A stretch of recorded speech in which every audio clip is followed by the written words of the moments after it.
कटनी का Nauvari railway station से कुछ दूर सुबह 6 बजे का वक्त था।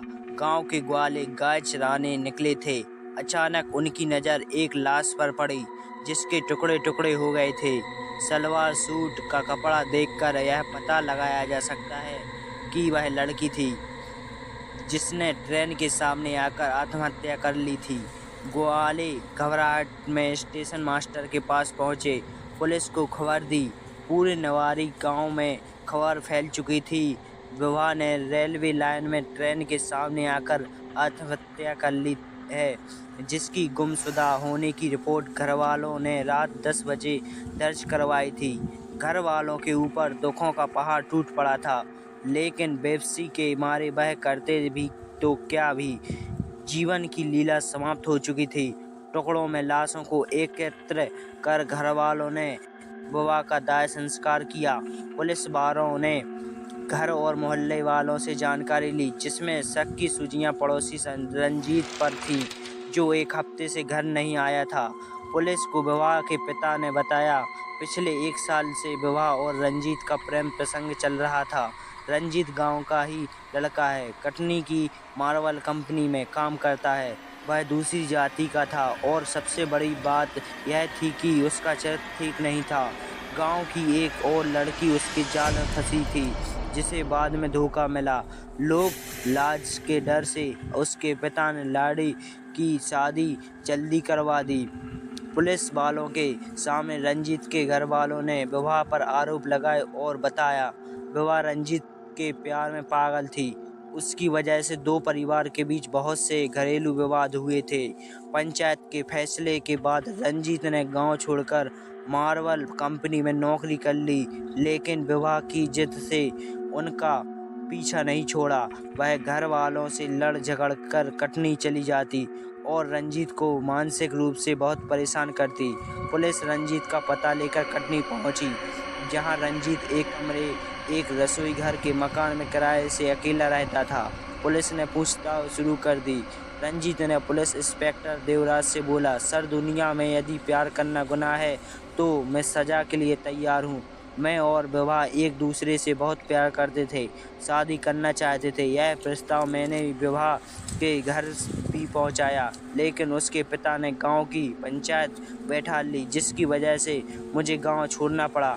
पंचायत का फैसला था, यदि मैं और विभा विवाह करते हैं तो दोनों के परिवार का हुक्का पानी बंद हो जाएगा। गांव वाले दोनों के परिवार का बहिष्कार कर देंगे। दोनों के परिवार के हित में मुझे यह फैसला लेना पड़ा, लेकिन विभा नहीं मानी। घर पर रोज का विवाद करने लगी। बहुत उसने मेरी कटनी के ठिकाने का पता ढूंढ लिया था। बार वो सुबह ट्रेन पकड़कर मेरे कमरे आ जाती, मेरा जीना मुश्किल करके रख दिया था। इंस्पेक्टर देवराज ने बोला, रंजीत, तुमने मानसिक रूप से परेशान होकर विभा की हत्या कर दी, ट्रेन के सामने फेंक दिया उसको। रंजीत बोला, नहीं सर, मैं विभा से सच्चा प्यार करता था। उसके बिना जीना आसान नहीं था मेरे लिए। मैंने तो जीवन भर विवाह न करने का फैसला किया था। इंस्पेक्टर रंजीत ने बोला, तुम्हारी रास लीलाओं की खबरें मुझे गांव से पता चल चुकी हैं।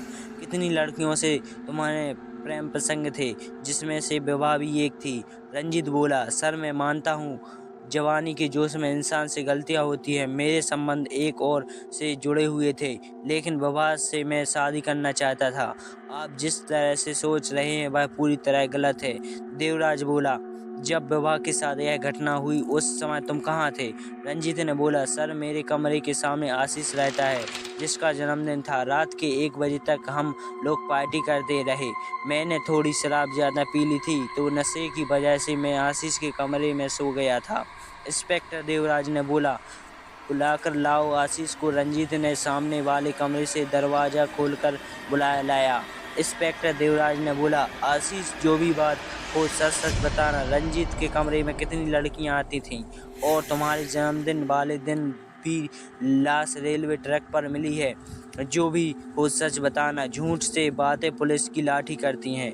आशीष बोला, सर, मेरे जन्मदिन के समय आशीष पूरे समय मेरे साथ था और इस कमरे में सिर्फ विभा आती थी, जिसकी लड़ाई अक्सर आशीष से होती थी। कभी मुझे भी जाकर विभा को समझाना पड़ता था, लेकिन रंजीत विभा की जिद पर बन चुका था। कई बार विभा ने आत्महत्या की धमकी तक दी है। आशीष ने मेरे सामने विभा के पैर तक पड़े हैं। आप इसका दोष गांव के लोगों को दूर दे सकते हैं। इंस्पेक्टर देवराज ने बोला। दोषी कौन है नहीं, जांच अभी जारी है और अब जब तक जांच पूरी नहीं होती पुलिस का पूरा सहयोग करना, नहीं तो मेरा रिकॉर्ड थाने से निकलवा लेना, पूरी जानकारी मिल जाएगी। इंस्पेक्टर देवराज चले गए। रात्रि 2 बजे का समय था। आशीष अपने कमरे में सो रहा था, तभी अचानक ऊपर का पंखा जमीन पर गिरा। आशीष घबराकर उठा। दिल की धड़कनें तेज हो गईं।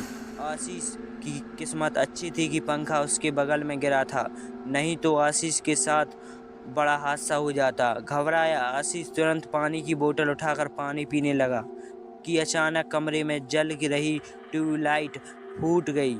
सारे कमरे में अंधेरा छा गया था। अंधेरे कमरे में आशीष के कानों में आवाज़ गूंज रही थी, झूठ बोलना पाप है। आशीष बहुत डर गया था। किस्मत करके उसने मोबाइल की टॉर्च चालू की। अचानक सामने विभा का सर दिखाई दिया तो उसकी तरफ बढ़ा। आशीष जोर से चिल्लाया और मोबाइल फेंकते हुए दरवाजे की ओर बढ़ा। पीछे से आवाज़ तेज थी, झूठ बोलना पाप है। आशीष दरवाज़ा खोलकर जोर जोर से सामने रंजीत के कमरे का दरवाज़ा जोर जोर से खटखटाने लगा। रंजीत ने दरवाज़ा खोला। आशीष रंजीत से लिपट गया। उसके मुख से शब्द नहीं निकल रहे थे। आशीष डर के बजाय से थर थर काँप रहा था। रंजीत आशीष को अंदर लेकर गया और बोला, क्या हुआ तुझे?